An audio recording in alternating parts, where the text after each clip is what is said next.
Seharusnya kalau menjadi laki-laki, ya bertanggung jawab dong, itu kan anaknya dong. Kenapa mesti harus yang bertanggung jawab adalah anak-anak saya? Kan itu, susu apa, itu kan anak-anak saya. Ngasih juga gitu, nggak sampai, jadi kalau misalkan bilangnya nggak diperhatiin, ya mungkin dia mau masuk infotainment kali.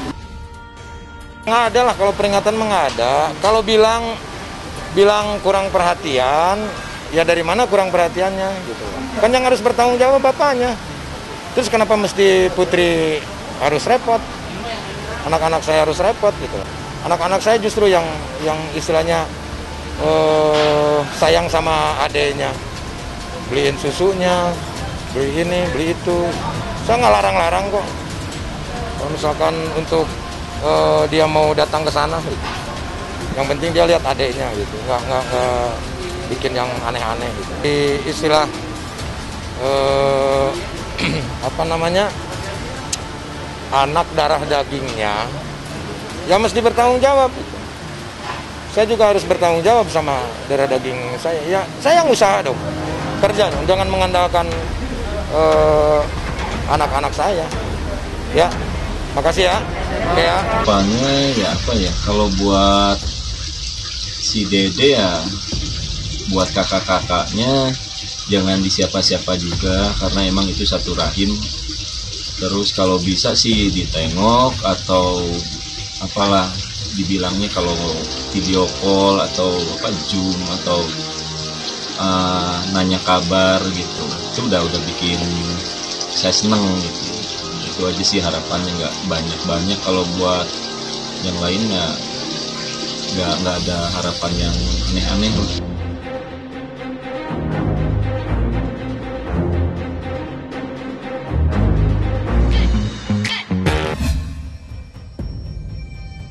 Terima kasih. Jadi disampaikan sebagai informasi bahwa memang betul untuk Satuan Reserse Narkoba Polres Metro Jakarta Selatan tadi malam telah mengamankan seseorang dengan inisial IBS. Menurut berita yang beredar, yang bersangkutan dulu adalah artis.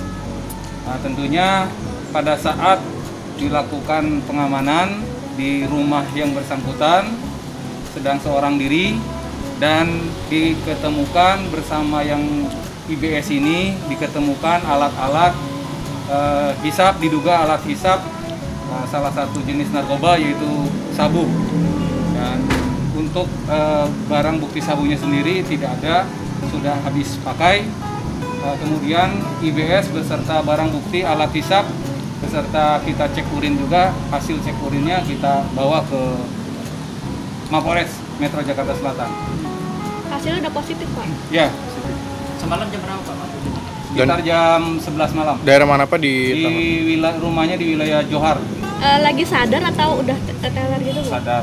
Kondisi seperti apa, Pak, ketika ditangkap? Apa cukup kooperatif, Pak, dengan polisi? Kooperatif.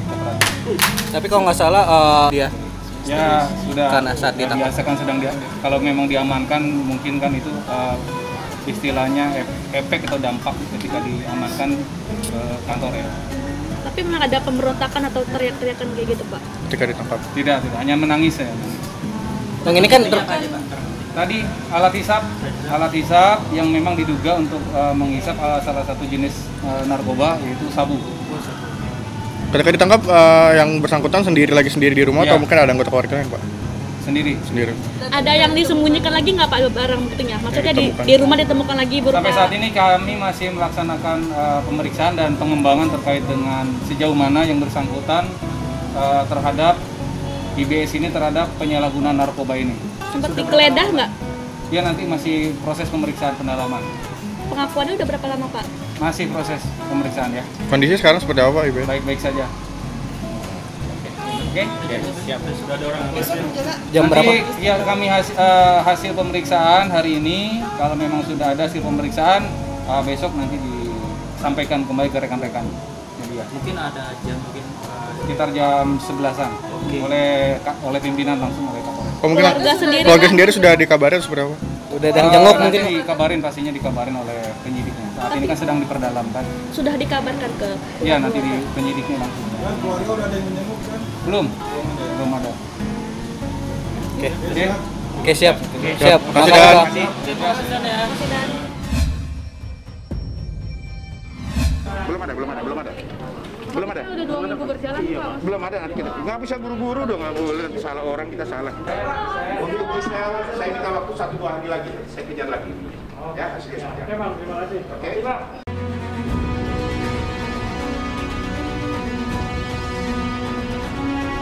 Kita dipanggil lagi Pak? Mungkin saja, ya. Yang laki-lakinya mungkin? Mungkin saja. Makanya kita kalau sudah tahu forensik siapa yang di dalam situ, nanti akan kita panggil itu. Masih kita dalami, kan saya sudah katakan kemarin ada satu akun lagi yang masih kita profiling, yang memang masif melakukan, ini masih terus kita lakukan pengejaran. Sambil berjalan, nanti siapa yang penyebar pertamanya ini masih terus kita lakukan penyidikan, ya, penyidikan dan penyelidikan juga. Akun pertamanya bahkan sampai ke dalamnya siapa yang ada di video tersebut melalui saksi ahli. Semalam. Cuman ya udah, kita ya paling ya udahlah, udah pernah juga gitu kan. Jadi udah kita hadapin aja. Nah, kemarin juga masih diproses, jadi ya akan berjalan berbarengan aja lah gitu. Sampai dengan saat ini kita memang masih menunggu saksi ahli forensik wajah ya. Kemarin saya sampaikan, kemudian sambil melengkapi berkas perkara yang ada untuk tersangka yang masih menyebarkan saudara PP dan MNO. 2 orang tersangka yang sudah kita tahan sekarang ini sudah kita limpahkan ke JPU ke tahap 1 sambil kita menunggu nanti bagaimana hasil koreksi dari JPU nanti.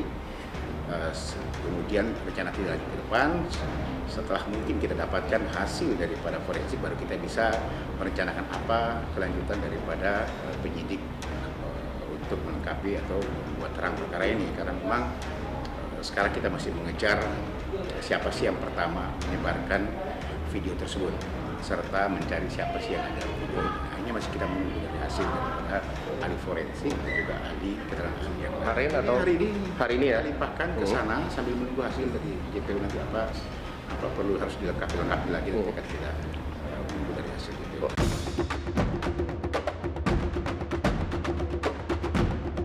Kemudian kita masih mencari siapa penyebar pertama, jadi bertahap ya, sampai dengan nanti siapa yang ada di dalam video tersebut. Dan ya, ke depannya sambil berjalan kita melihat situasi, bagaimana hasilnya nanti. Kalau memang ada hasilnya memang diperlukan untuk dipanggil lagi saudari GA, ya, kita kan lakukan pemanggilan tersebut. Itu yang mirip, sekarang kan yang mirip GA ya, ini masih kita dalami semuanya. Semalam. Cuman ya udah, kita ya paling ya udahlah, udah pernah juga gitu kan. Jadi udah kita hadapin aja. Nah, kemarin juga masih diproses, jadi ya akan berjalan berbarengan aja lah gitu.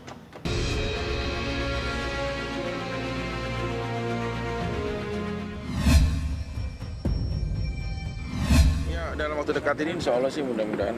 Pada dasarnya memang nggak ada utang atau apapun gitu. Kayak tadi kan dari kutipan Bang Rasman sebagai kuasa hukum saya harusnya udah jelas gitu loh. 1M-nya dari mana gitu. Sebenarnya saya sebenarnya tidak mau ya mengambil langkah untuk seperti ini. Tapi kasihan juga dari anak-anak saya yang kena moral karena suatu hal fitnahan seperti ini.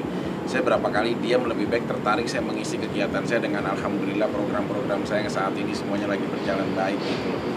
Terus tapi ya keluarga, anak-anak sepertinya akan ada beban moral berkepanjangan kalau saya nggak melakukan sesuatu, dan kalau hanya mendiamkan. Sekali lagi, kalau segi permasalahan utang atau apapun memang sudah tidak ada dan tidak pernah ada apapun gitu loh. Kalau masalah tanggung jawab saya terhadap Paris sampai kapanpun juga saya pasti mencintai anak saya gitu. Vivi Paris itu selalu mengatakan bahwa ada hutang yang seolah-olah saudara Vicky Prasetyo memiliki hutang kepada saudara Vivi Paris.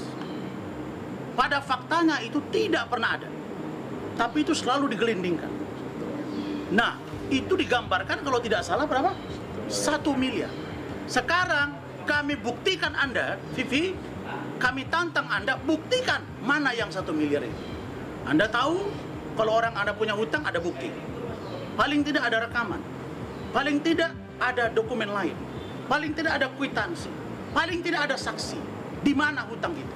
Sudah dengar dari teman-teman media gitu kan, katanya mau dilaporkan apa gitu. Saya juga bingung ya, karena kan selama saya berurusan sama Vicky Prasetyo itu selalu on the track nih ya kan, nggak pernah yang namanya itu menyinggung, menyakiti, bahkan saya yang tersakiti kan begitu, saya yang dirugikan. Ini kan bicara membahas soal piutang yang belum kunjung dilunasi oleh Vicky Prasetyo yang memang jatuh tempo di Februari yang harus lunas 2020 gitu kan.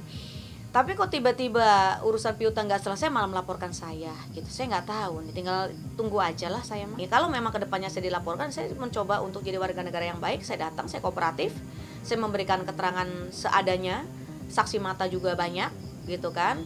Jadi silakan aja, sah-sah saja. Cuma ya memang konsekuensinya ya saya laporkan balik gitu aja. Jangan sampai merugikan orang gitu loh. Saya dirugikan. Terus teman-teman yang lain juga dirugikan yang sudah melaporkan ke Polda kan ada gitu kan. Saya tahu orangnya kan, saya nggak mungkin sebutkan di sini. Jadi tolonglah jangan merugikan gitu loh. Itu aja sih pesan saya. Ya nunggu aja lah. Nunggu LP-nya seperti apa. Itu kan nanti ada LP-nya yang dilaporkan dari segi apa. Karena kan saya datang ke Vicky juga baik-baik dan itu juga di ruang publik, di tempat umum terbuka, ya kan. Jadi menurut saya itu secara saya pribadi itu ya semua orang berhak untuk memvideokan, merekam, karena kan itu ruangan outdoor ya, ruangan publik dan banyak orang, bukan di ruang tertutup privasi, bukan. Jadi menurut saya itu nggak ada yang salah menurut saya. Kalau memang itu ada yang salah, saya juga tidak mau direkam, ya dong. Karena kan ini saya antara saya dan Vicky. Kalau pribadi, jangan direkam. Nah kan ini begitu. Kalau saya pribadi mah nggak keberatan ya dengan rekaman itu. Padahal saya yang dirugikan loh, bukan Vicky. Gimana sih? Kan bukti videonya. Kok sekarang mau lapor sih gitu? Kayak orang kurang kerjaan banget sih lu, Vic. Situ sehat, Vic. Kalau saya sih ketawa saya tahan karena saya takut dosa gitu. Jadi ya gimana ya? Ya tunggu aja lah gitu kan. Cuma kalau boleh saya tanya, Vic, lu sehat? Kan gitu aja. Lu ngelaporin gue lu sehat. Nih anak lu nih gak perlu urus, lu lupa, gue laporin balik nih, kan gitu. Ya kan, penelantaran anak kandung lo ya.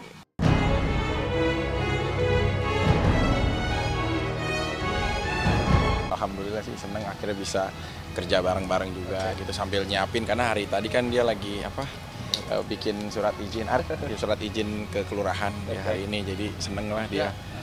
Udah, surat pengantar ya tadi. Udah tadi pagi udah di mobil kan. Ya kan kalau dari sisi administrasi dulu supaya nggak terburu-buru kan, karena kan insya Allah nanti kita laksanakannya Februari, ya kita hitunglah masih 2 bulanan lebih. Tapi kalau segala sesuatu dipersiapkan pelan-pelan tapi dari jauh-jauh hari, tapi kan lebih baik. Oh ya kita mau pre-wed ya saya. Tapi itu pre-wed indoor kita, tapi pre-wed outdoor kita di Bali sih. Insya Allah Senin kita mau berangkat ke Kintamani ya. Ya apa ya yang kayak kalau kita tuh kayak di pinggir pantai kayak gitu, aku pakai baju yang casual, yang sudah itu yang ada yang kayak apa? Yang dress gitu. Terus Mas Vicky juga ada yang casual juga, ada yang resmi juga.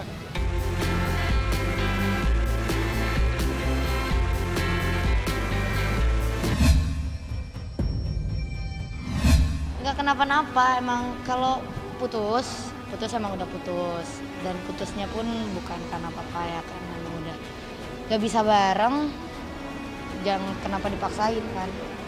Jadi udah kelarin baik-baik, aku punya hidup sendiri, dia pun punya hidup sendiri. Lebih ke yang kayak emang udah tidak sefrekuensi, dan kita kan nggak bisa memaksakan orang ya, kita nggak bisa memaksakan orang. Emang udah tidak sefrekuensi, udah emang seharusnya punya jalan masing-masing.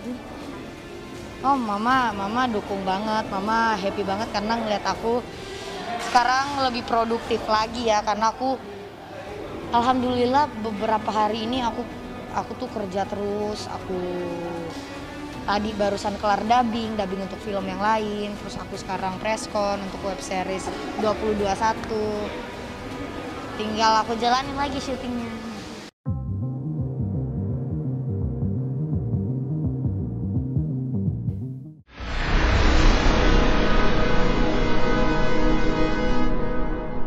Jadi jangan lupa untuk subscribe Cumi Cumi. Ditekan ya tombol lonceng merahnya.